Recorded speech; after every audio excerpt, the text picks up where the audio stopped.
Good afternoon, class. My name is Tyrone Baskin, and I will be going over the Southwest Transit benchmark final team selection.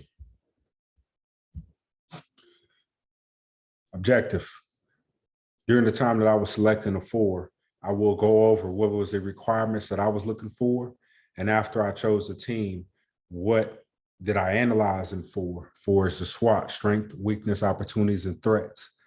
Because I wanted to see, what motivations would best affect this team, and also what value would this team add when it comes to conscious capitalism, stakeholders orientation, and how they would add value to the community and to the business. When selecting my team, I selected Bob, Elizabeth, Michael, and Caitlin. Bob, he has the most continuity and he's been in the organization for a while. So I was looking for someone that had been in the organization with longevity and that knew the whole roller coaster for the ups and downs within the organization. So I chose him. Bob possesses servant leadership and also fellowship.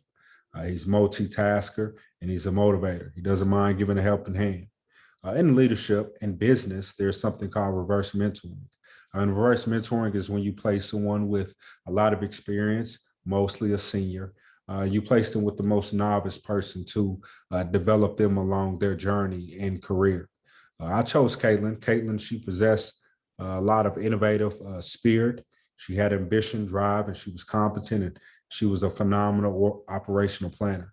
It was kind of hard picking her, honestly, due to the fact that she's kind of hot-headed and she kind of only sees things her way and she's in a box.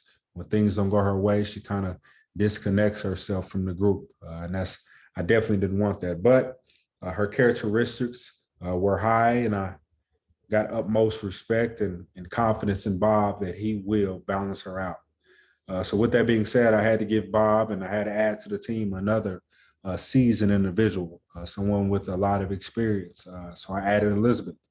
Elizabeth has been successful towards several project management positions, and she's a strategic thinker and problem solver, along with everyone else, but she's upstanding and competent.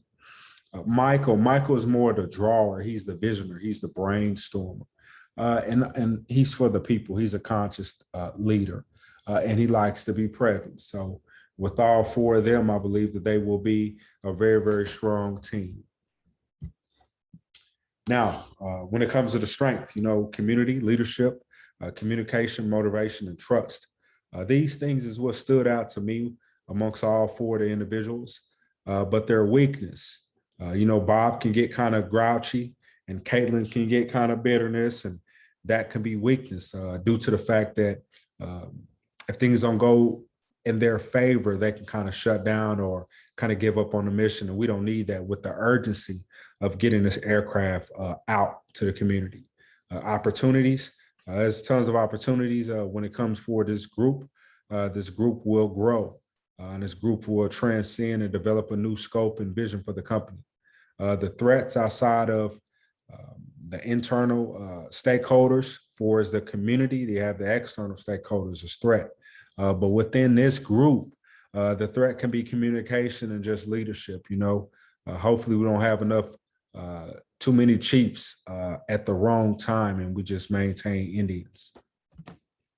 Now, for the team potential, motivation is the key to success, and iron sharpens iron.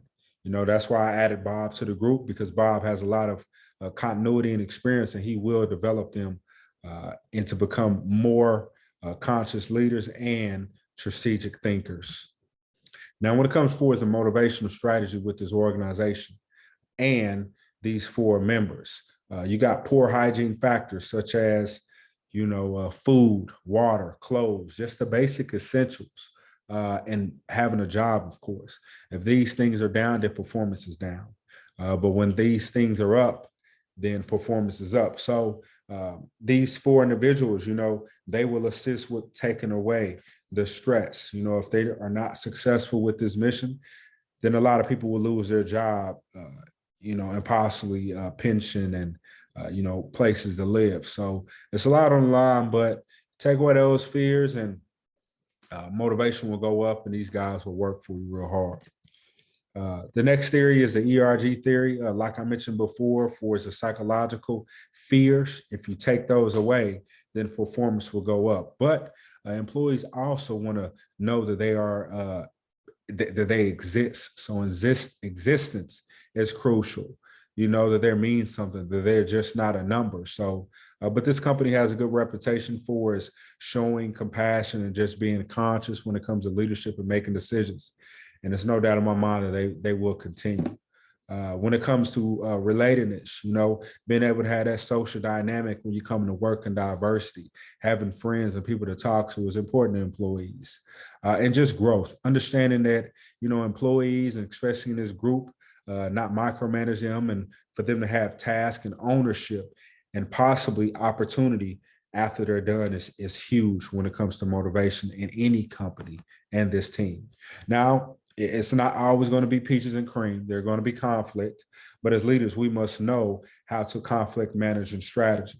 There are two ways that I would suggest: collaborating and compromising, right? So stress from the project is going to arouse, but we have to remember that everyone matters in equality. Nobody's bigger than the next. And when things arouse, you know, is it really important? Will it delay our timeline in pushing out this new plane? And if the answer is yes, then it doesn't matter. So let's, you know, I think this group will remain as a team, and Bob and Elizabeth will keep them on board, and everything will be all right. When it comes to the leadership strategy, I decided to go with the path goal theory. You know, with this group, you got 3 individuals that desire to stay within this command or this organization for a while. So how can you keep them? Well, you keep them by having opportunity. You keep them by having achievements, giving recognition, letting them know. Bob is simple, you know, just telling him thank you and he'll be all right. But he's getting ready to retire. So would it be, you know, too much to ask? If they are successful, Bob may get a bonus. You know, Michael is working on his PhD to move up in this company. Will he be able to move up? So these are just examples of, you know, when it comes for us, you know, motivating or leading your organization as a leader.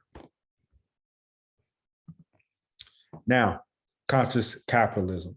So when thinking about capitalism, you know, you think about someone that took risk that now maybe a multimillionaire or the community has benefit off of them. For example, McDonald's, you know, about every corner or every 2-3 blocks, you may see a McDonald's, and someone's going to get a Happy Meal that supply and demand, they need it, but they're going to pay Mr. McDonald's for it, and now he's getting rich.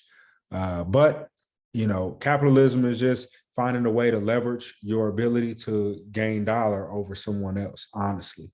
So when you think about conscious capitalism, you know, you don't want to screw anybody over, but at the end of the day, Southwest Transit, it has to generate profit so it can remain relevant. Without any money, then this company won't be able to sustain. A lot of people lose their jobs and they will leave and they will get shut down. So in this project, you know, we have to find a purpose, a higher purpose for the reason why it exists, why we're here, how we can get better. What is our reason for wanting to get better? Those are reasons and purpose that will drive the stakeholders to develop confidence within this leadership and within the 4 individuals and Southwest Transit Airline. This type of attitude for the higher purpose will drive culture and drive conscious leadership. So conscious capitalism is thinking about everyone that's involved, because everyone needs to win. Win, win, win, win, win, win. The 6th power of win, you know, so that's conscious capitalism. Thank you for watching my presentation. If you have any questions, please email me at tybaskin4@gmail.com. Thank you, and I will see you soon.